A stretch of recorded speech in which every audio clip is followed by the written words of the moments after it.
नमस्कार मुलांनो.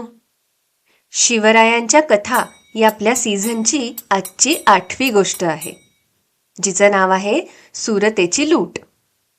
मागच्या गोष्टीत तुम्ही ऐकलं की शाहिस्तेखान आपल्यावर झालेल्या हल्ल्यानंतर घाबरून अपमानित होऊन पुण्यातून पळून गेला. त्याच्यावर हल्ला झाल्यानंतर मुघल दरबारात मोठी खळबळ उडाली होती. पण शिवाजी महाराजांना हे माहिती होतं की केवळ एखाद्या सरदाराचा अपमान झाला म्हणून संपूर्ण साम्राज्य कमकुवत होत नाही. दिल्लीतील बादशहाच्या दृष्टीने शाहिस्तेखान जखमी झाला असला तरी मुघल सत्ता अजूनही श्रीमंत होती. त्यामुळे औरंगजेबावर वचक बसवण्यासाठी शिवरायांनी ठरवलं पश्चिमेकडे असलेल्या सुरत या शहरावर छापा घालायचा. महाराजांना आधी कल्पना होती की सुरत ही मुघलांची मोठी बाजारपेठ आहे आणि तिथे धनाचा प्रचंड साठा सुद्धा आहे. मग महाराजांनी सुरतेची खडानखडा माहिती गोळा करण्यासाठी अतिशय हुशार अशा बहिर्जी नाईक यांची रवानगी सुरतेला केली. बहिर्जी नाईक हे राजांच्या गुप्तहेर खात्याचे प्रमुख होते. त्यांनी सुरत शहराची अगदी इत्थंभूत माहिती काढली आणि राजगडावर शिवाजी राजांना येऊन सांगितली. ते म्हणाले, राजे, सुरतेपर्यंतचा मार्ग लांब पल्ल्याचा आहे. सुरतेत परदेशी व्यापारी येतात, जहाजांमधून माल उतरवतात, कर भरतात आणि तो पैसा थेट दिल्लीत औरंगजेबापर्यंत पोहोचतो. त्या पैशातून मुघल सैन्याचं वेतन दिलं जातं, तोफखाना सज्ज ठेवला जातो आणि मग स्वराज्यासारख्या वाढत्या बळासाठी मोहिमा आखल्या जातात. सुरतेची बाजारपेठ म्हणजे एक भला मोठा खजिनाच आहे. तिथे कापड चोपड, मसाले, चंदन यांची कोठारच्या कोठारं आहेत. सुरतेमध्ये एक भुईकोट किल्ला पण आहे. त्यात मुघलांचा एक सुभेदार आणि एक किल्लेदार असतो. तसंच शहरात 5,000 सैन्य कायम आहे. एवढंच काय, शहराला चारही बाजूंनी वेशी आहेत. तो फिरंगी इंग्रज, अर्मेनी यांच्या वखारी आहेत. याच युरोपच्या व्यापाऱ्यांकडून मुघलांना तोफा, बंदुका पुरवल्या जातात. महाराज, बहिर्जींनी आणलेली माहिती ऐकून महाराजांनी समाधानाने त्यांची पाठ थोपटली. मग ते आपल्या निवडक सरदारांना बोलावून म्हणाले, गड्यांनो, दख्खनवर 3 वर्षे तळ ठोकून बसलेल्या त्या शाहिस्तेखानाने स्वराज्याचं प्रचंड आर्थिक नुकसान केलं आहे आणि त्याची भरपाई करणे अत्यंत आवश्यक आहे. आम्हास वाटत आहे मुघल साम्राज्याचा खजिना असलेलं सुरत शहर हे त्यासाठी योग्य ठिकाण आहे. आपण सुरत लुटायची. सुरतेवरचा हल्ला ही फक्त लूट नसेल तर मुघल सत्तेच्या पैशांवर आघात असेल आणि तोच पैसा आपल्या स्वराज्यासाठी वापरला जाईल. निर्णय झाला.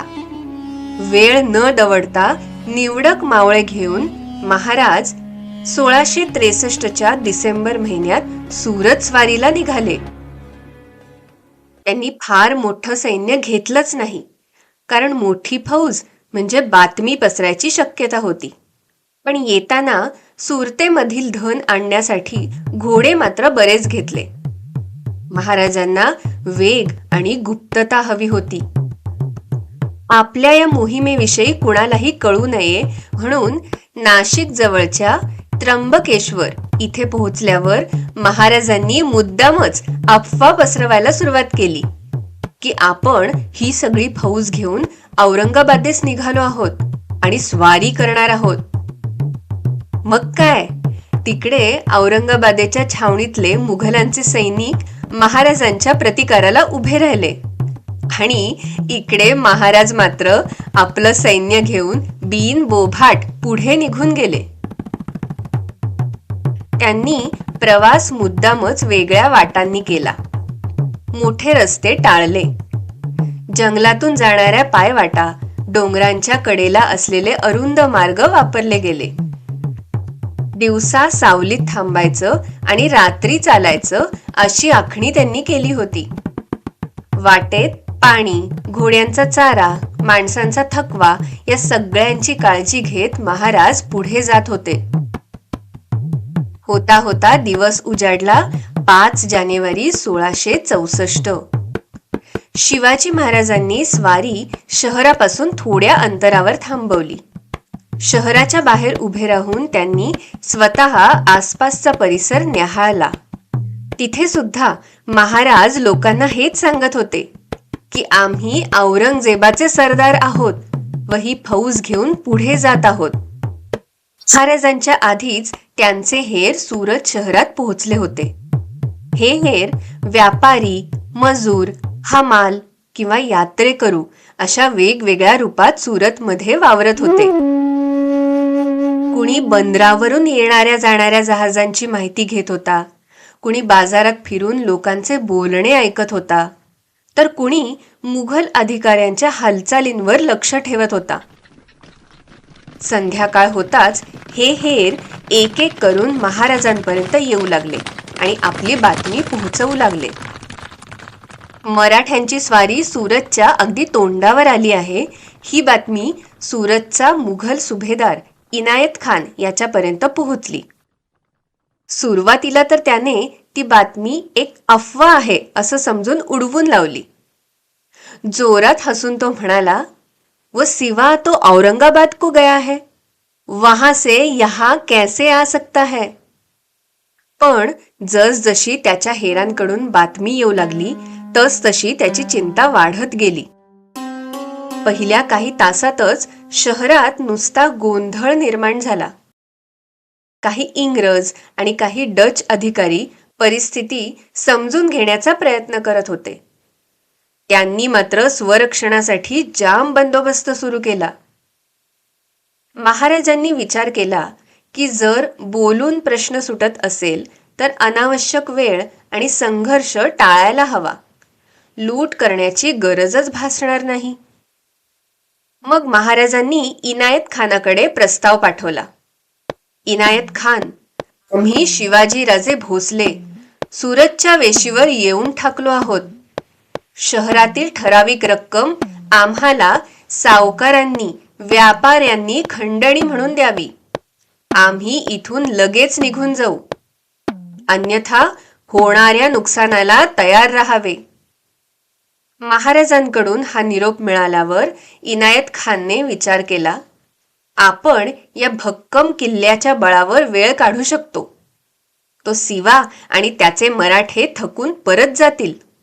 त्यामुळे त्याने महाराजांची मागणी काही मान्य केली नाही.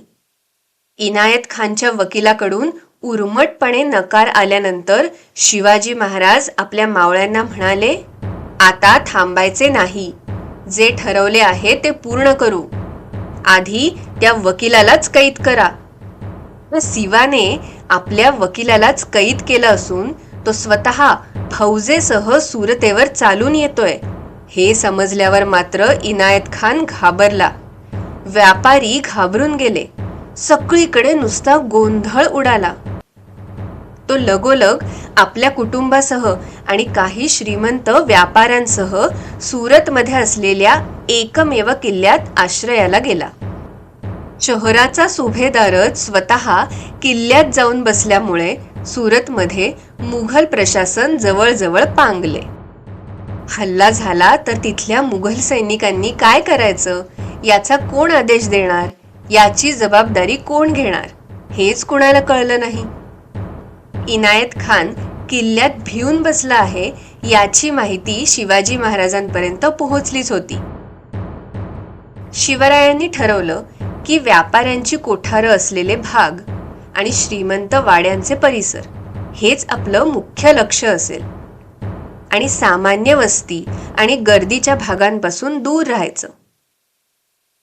अंधार पडू लागला तसं महाराजांनी मावळ्यांना स्पष्ट सूचना दिल्या.